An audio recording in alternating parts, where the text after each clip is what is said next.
Hello दोस्तों। आज हम लोग बात करेंगे माइक्रोवेव के दिल मैग्नेट्रॉन की।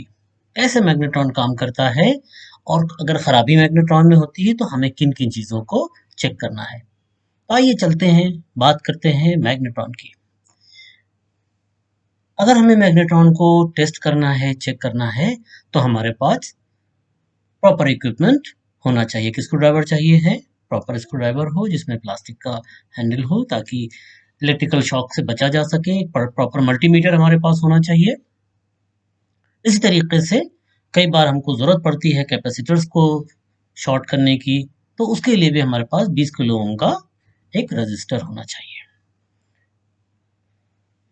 नॉर्मली किसी भी मैग्नेट्रॉन में खराबियां क्या क्या आती हैं। सबसे बड़ी खराबी तो यही आती है कि कस्टमर बोलता है कि खाना गर्म नहीं हो रहा है। कई बार स्मेल्स आ रही होती हैं, कई बार और बहुत सी चीज़ें हो सकती हैं, तो हमको पूरे तरीके से माइक्रोवेव को चेक करना आना चाहिए। आज हम लोग बात करेंगे खास तौर से मैग्नेट्रॉन की। इसमें फिलामेंट होता है अंदर, वो ओपन हो सकता है।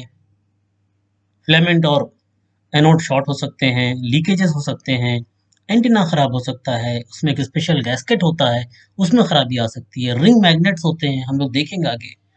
तो बहुत सी प्रॉब्लम हमारे मैग्नेट्रॉन में हो सकती हैं। यहाँ पे देखिए, ये मैग्नेट्रॉन है आपके सामने।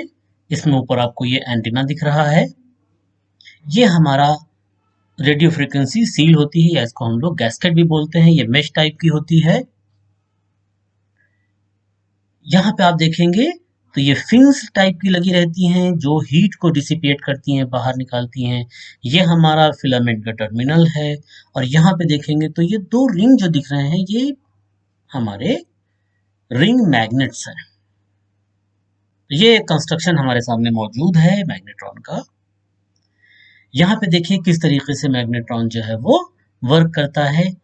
यहाँ पे अगर हम लोग सप्लाई चेक करेंगे तो 400 वोल्ट डीसी सप्लाई इसका आउटपुट होता है मैग्नेट्रॉन का, जो फिलामेंट के थ्रू आगे बढ़ता है। इसको रिसीव होती है सप्लाई 2-2000 वोल्ट डीसी के आसपास हमारे हाई टेंशन ट्रांसफार्मर से और हमारे कैपेसिटर से। इसके अंदर थर्मियोनिक डायोड्स होते हैं। फ्रीक्वेंसी इसके अंदर मूव करती है, रेडियो फ्रीक्वेंसी। कैपेसिटर होता है, हाई वैल्यू कैपेसिटर होता है। करीब करीब ये हमारे जो कैपेसिटर्स होते हैं वो 2000 वोल्ट्स को बूस्ट करते हैं हमारे मैग्नेट्रॉन के लिए। इसी तरह से ट्रांसफार्मर भी 2000 वोल्ट। तो मैग्नेट्रॉन के इनपुट पे आपको करीब करीब 4000 वोल्ट्स का इनपुट मिलेगा। तो यहाँ पे हमको दो पोर्शंस दिख रहे हैं, एक हमारा 4000 वोल्ट डीसी है और एक हमारा 3.3 वोल्ट एसी है। ये एसी इनपुट दिया जाता है हमारे कैथोड और फिलामेंट को। तो ये आप चेक कर सकते हैं, बट केयर कीजिएगा, अगर नहीं चेक करते हैं तो उससे बहुत बड़ा फर्क नहीं पड़ेगा। लेकिन आपको ये 4000 वोल्ट डीसी को टच नहीं करना है। ये इनपुट आपको मिलने वाला है कैपेसिटर से और ट्रांसफार्मर से, तो ये आपको चेक नहीं करना है। अगर हम इसका आउटपुट देखेंगे तो ये करीब करीब हमारी कैविटी में 2450 मेगाहर्ट्ज की रेडियो फ्रिक्वेंसी भेजती है। एनोड है, यहाँ पे कैथोड है। इनकी मदद से, कॉपर शेल की मदद से, मैग्नेटिक फील्ड की मदद से ये जनरेट की जाती है और जनरेट करने के बाद कैविटी में फॉरवर्ड कर देते हैं। ये हमारे माइक्रोवेव की कैविटी है और यहाँ पे पैटर्न दिखाया गया है आपको कि किस तरीके से हमारी वेव्स जो है वो मूव करती हैं। बेसिकली माइक्रोवेव जो है वो ऊर्जा, ताकत, पावर लेकर जाती हैं और एक गाइड के माध्यम से ये कैविटी में पहुंचती हैं। कैविटी में पहुंचने के बाद ये वहां मौजूद पानी है और शक्कर है, फैट है, इनके ऊपर बहुत तेजी से काम करती है। तो हमारे खाने में जो भी ये चीजें मौजूद हैं, उनके कणों को, आखिरी वाला कण जो मूवमेंट में रहता है जिसको हम लोग न्यूक्लियस बोलते हैं, उनको स्पीड अप कर देती है। उसकी वजह से गर्मी पैदा होती है। वेव गाइड बहुत इंपॉर्टेंट है। इसको इस तरह से डिजाइन किया जाता है कि ये मैक्सिमम एनर्जी को ट्रांसपोर्ट करे, बीच में ये डैमेजेस ना करे। तरंगों के रूप में होती हैं। और जो आप अंदर की कैविटी देखते हैं तो कैविटी में आपको कुछ पैटर्न ऐसा दिखेगा कि शाइन कर रहा होगा, चमक होगी वहां पे। और इस तरह से डिजाइन करते हैं कि रिफ्लेक्शन होने के बाद सेंटर में जो हमारा टर्न टेबल है, सेंटर में मैक्सिमम वेव जो है वो मौजूद रहे। बहुत इनविजिबल होती हैं तो आपको दिखेंगी नहीं, लेकिन आपको पानी उबलता हुआ दिखेगा, आपको खाना जो है वो पकता हुआ दिखेगा। आइए अब देखते हैं कि हम लोग मैग्नेट्रॉन के फिलामेंट को कैसे चेक कर सकते हैं। आपके पास एक प्रॉपर मल्टीमीटर होना ही चाहिए और हम मल्टीमीटर को रेजिस्टेंस रेंज पर रखेंगे और बिल्कुल मिनिमम वाली पोजीशन में, जहां पे हम लोग कम से कम रेजिस्टेंस चेक कर सकें। क्या देखना है? हमको फिलामेंट के जो टर्मिनल्स हैं उसके बीच में रेजिस्टेंस देखना है। 0.5 या 1 ओम के बीच में रेजिस्टेंस मिलना चाहिए मैग्नेट्रॉन के ऊपर। और अगर 0 ओम्स मिल रहा है या इन्फिनिटी मिल रहा है, इसका मतलब क्या है कि मेरा मैग्नेट्रॉन जो है वो खराब हो गया है। इसी तरह से एनोड से फिलामेंट के बीच में भी हम लोग रेजिस्टेंस का परीक्षण करेंगे मैग्नेट्रॉन पे। मल्टीमीटर होना चाहिए हमारे पास। इसको हम लोग हाईएस्ट रेजिस्टेंस रेंज पे रखेंगे। अगर मेगा ओम में है तो मेगा ओम पे रखेंगे हम लोग इसको।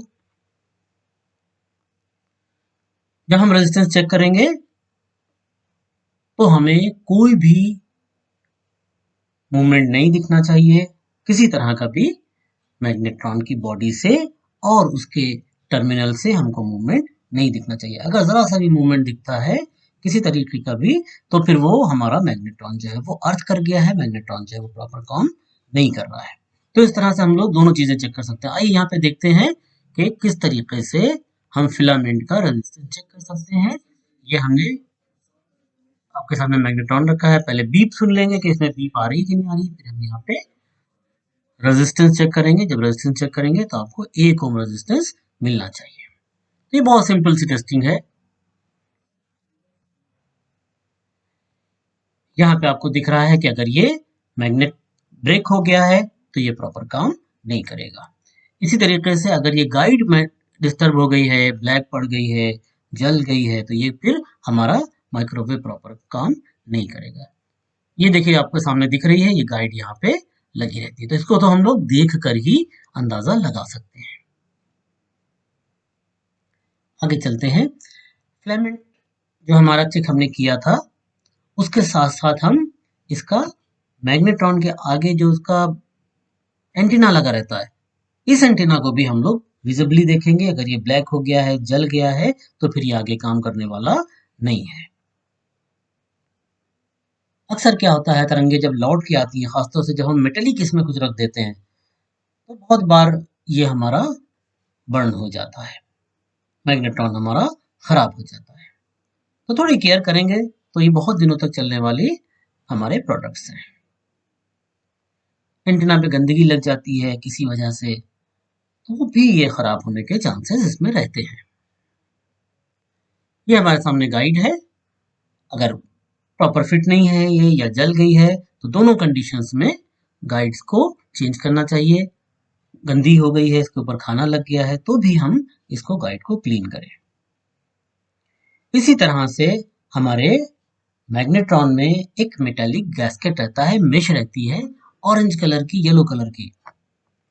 इस मेश को भी हमें केयरफुली देखना चाहिए। मेश को भी हमें केयरफुली देखना चाहिए। अगर ये बर्न हो गई है तो फिर आपका अंदर रखे हुए सामान को प्रॉपर गर्मी नहीं पहुंचने वाली। तो इसको चेंज करने की फिर जरूरत पड़ेगी और अलग से ये आती नहीं है, तो आपको मैग्नेट्रॉन ही चेंज करना पड़ेगा। ये देखिए यहाँ पे भी डैमेज हो गया है ये, और यहाँ से ये स्पार्क करेगा, अभी भी खराब कंडीशन है ये। इस कंडीशन में भी हमको मैग्नेट्रॉन चेंज करना चाहिए। टर्मिनल लूज हो गए हैं, प्रॉपरली फिटेड नहीं है, कोई टाइटिंग का सिस्टम इसमें नहीं होता है, तो उस कंडीशन में भी हमको मैग्नेट्रॉन खराब है, चेंज करना चाहिए। बेसिकली अगर हम मैग्नेट्रॉन के पैरामीटर्स देखेंगे तो 700 से 1000 वाट का आउटपुट होता है इसका। फ्रीक्वेंसी 2450 मेगाहर्ट्ज होती है। 4000 किलोवाट का आपको सप्लाई मिलती है एनोड और कैथोड के बीच में।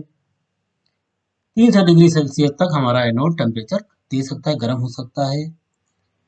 फिलामेंट का अगर हम वोल्टेज चेक करेंगे तो 3.3 वोल्ट एसी मिलता है। इसी तरह से हीटर का अगर हम लोग रेजिस्टेंस देखेंगे तो दैट विल बी 0.5 to 1 ओम। तो दोस्तों इस तरह से हम लोग अपने माइक्रोवेव के मैग्नेट्रॉन को प्रॉपरली चेक कर सकते हैं। Thank you very much.